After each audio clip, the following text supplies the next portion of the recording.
네, 안녕하세요 여러분, 이종호 작가입니다.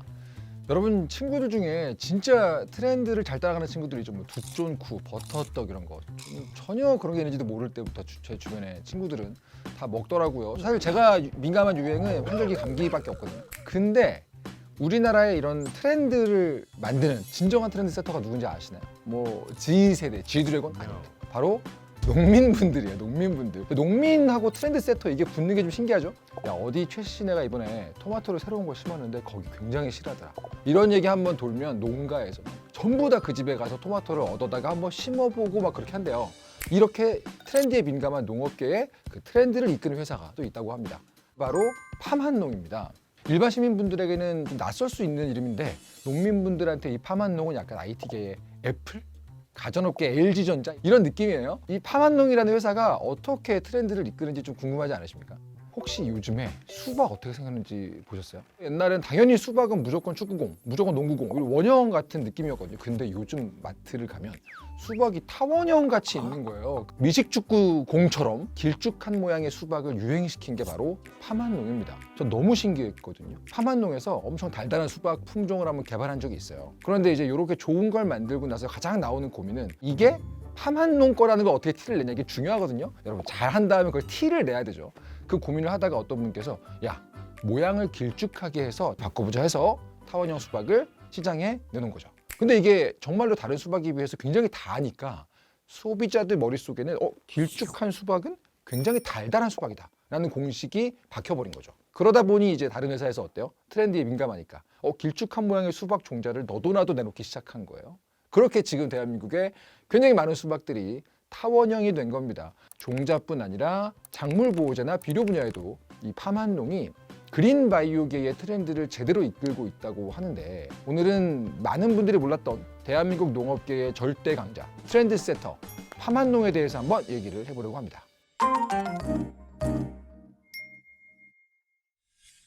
이 팜한농은 한국전쟁 직후인 1953년, 되게 오래전이죠. 한국농약이라는 회사로부터 시작이 됩니다. 지금은 먹거리가 너무 넘쳐나는 시대지만 저희 할아버지 할머니 세대만 해도 보릿고개라는 것이 실제 하던 때입니다. 이때 대한민국의 농업의 든든한 동반자로 함께한 기업이 바로 팜한농이었어요. 국내 최초로 농약을 생산하고 국내 최초의 복합 비료를 생산했습니다. 전쟁으로 폐허가 된 우리나라 땅에서 식량 생산을 늘리는 데 굉장히 중요한 역할을 톡톡히 했죠. 그런데 이 농업계도 1997년이죠. 외환위기라는 거대한 그림자를 피할 수 없었어요. 당시 우리나라의 5대 종자기업 중에서 4개가 자금난을 버티지 못하고 거대한 글로벌 외국 기업에 줄줄이 팔려나가게 되거든요. 근데 이게 왜 문제냐?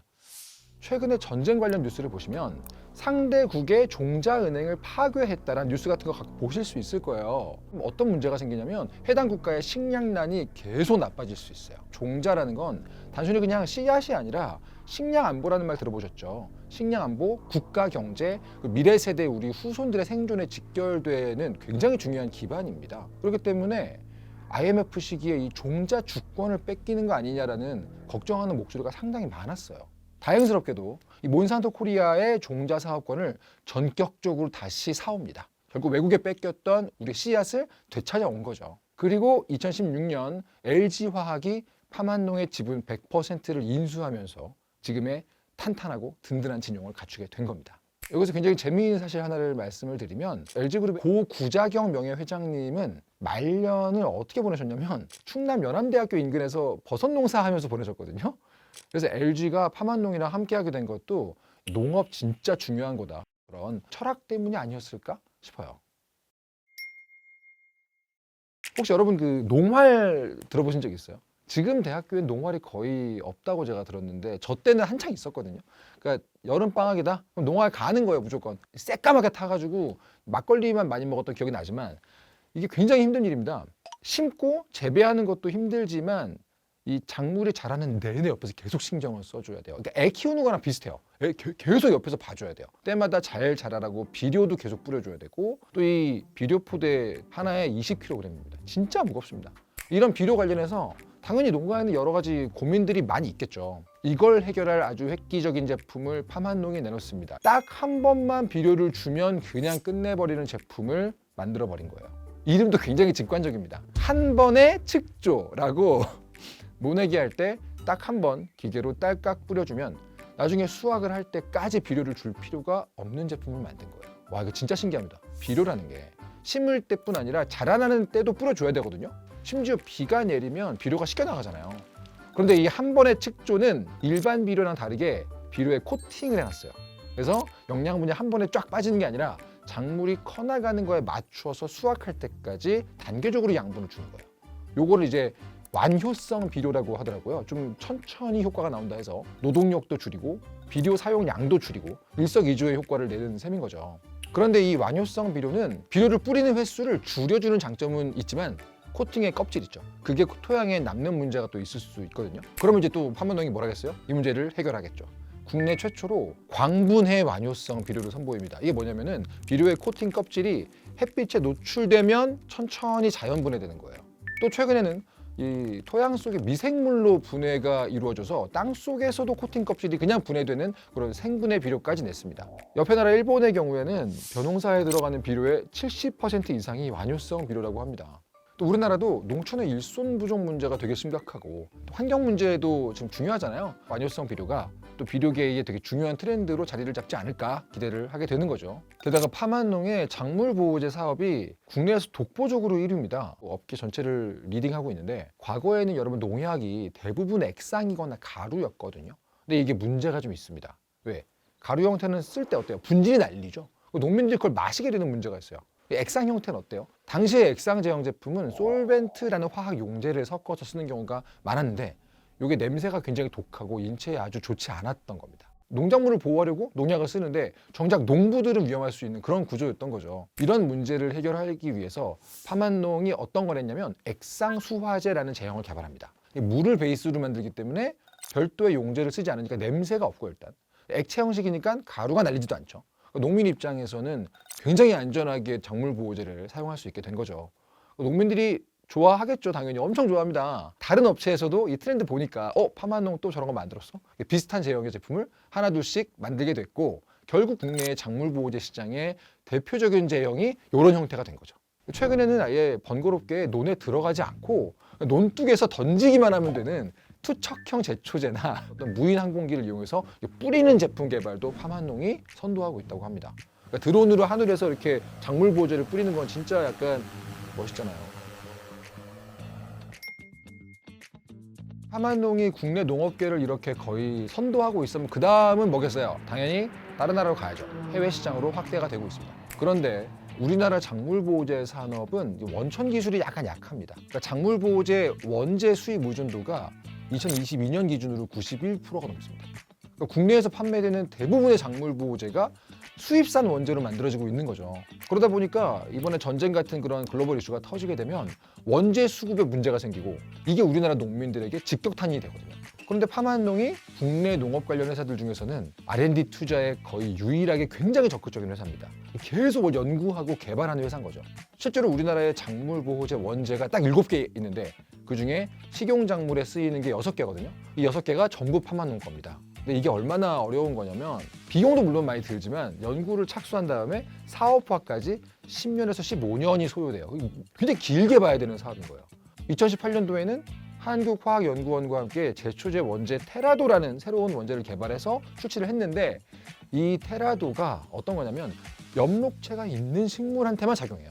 무슨 말이냐면 사람이나 가축한테는 되게 안전한 이런 게 굉장히 획기적인 거거든요. 근데 이렇게 좋은 걸 만들면 국내에서만 알아주겠어요? 다른 나라도 이거 좋은 거 알거든요. 그래서 2019년부터는 해외 시장에도 진출하기 시작했습니다. 그런데 작물 보호제가 해외로 진출했다? 이게 여러분 생각하시는 것보다 훨씬 더 굉장한 일인 게 뭐냐면 의약품처럼 이 원재도 국가별로 다 공인된 허가기관에 등록하고 허가받고 해야지 제품을 낼 수 있어요. 굉장히 까다로운 거죠.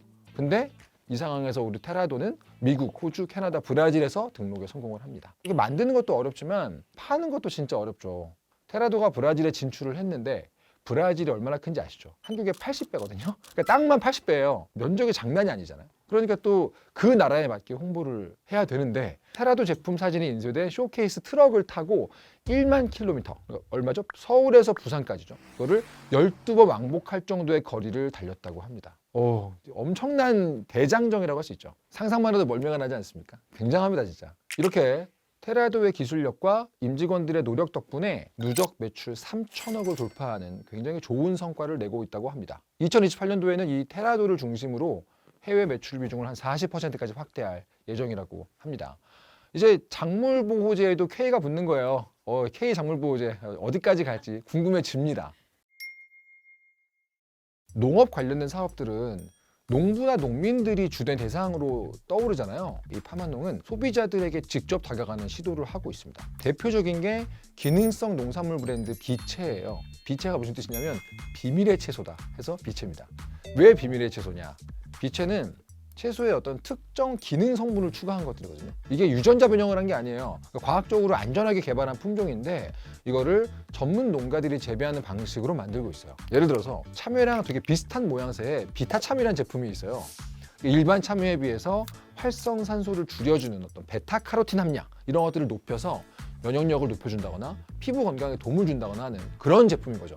약간 게임의 포션 같은 거예요. 약간 미래세대 채소같이 느껴지기도 하고 맛만 좋은 게 아니라 건강을 위한 기능 같은 것들이 추가된 걸 의미하는 거죠. 또 평소에 이 주말 농장 하고 싶은 가족들이 가끔 있죠. 근데 사실 굉장히 번거롭거든요. 이게. 그 주말 농장 은근히 멀어가지고 시작하기가 좀 어려웠다 싶은 분들이 있어요. 우리 애들 데리고 가고 싶은데 그런 분들이 편하게 이용할 수 있는 도심형 파밍 사업을 진행하고 있습니다. 2025년도에 연암대학교 옆에 창사원이라는 도심형 팜을 개장했어요. 창사원에 가면은 공간을 분양해줘요. 그래서 딸기 같은 작물들을 직접 재배해 볼 수 있게 나의 공간을 주는 거죠. 파만농은 앞으로 더 많은 고객들이 가깝고 편리하게 이용할 수 있도록 전국 여기저기에 도심 속의 다양한 도심형 팜을 만들 계획이라고 합니다. 막 여기 바로 옆에 여의도공원이거든요. 이런 데 생기면 점심시간에 한껏 찌들었던 이 여의도 회사원들 가가지고 물 한번 주고 그럴 것 같지 않나요? 또 서울국제정원박람회라는 게 있는 거 아셨습니까? 서울숲 일대에서 진행되는 행사인데 여기에서 진행되는 정원산업전에 파만농도 참가하니까요. 오늘 이 지극히 사적인 이야기를 여러분들 파만농이 좀 궁금해진 분들이 계시면 여기 가셔서 한번 파만농을 찍먹해 볼 수도 있을 것 같습니다.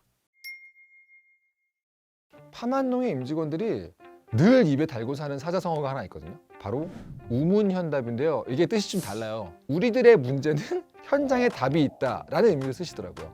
오늘 이 컨텐츠를 준비하면서 제가 만나뵀던 모든 파만농의 임직원분들이 현장을 너무 좋아해요. 현장을 너무 중시하십니다. 그러니까 비가 오고 눈이 오고 상관없어요. 농민들하고 그냥 같이 현장에 있었던 그 기간이 벌써 70년이 넘지 않았습니까? 그 시간이 지금의 파만농을 만들어준 게 아닌가 싶더라고요. 인류의 삶을 건강하고 풍요롭게 만드는 그린바이오 기업으로서 한국 농업의 자부심을 전 세계로 전파하여 파만농의 미래가 기대가 됩니다. 지금까지 지극히 사적인 이야기였습니다. 다음에 또 뵙겠습니다.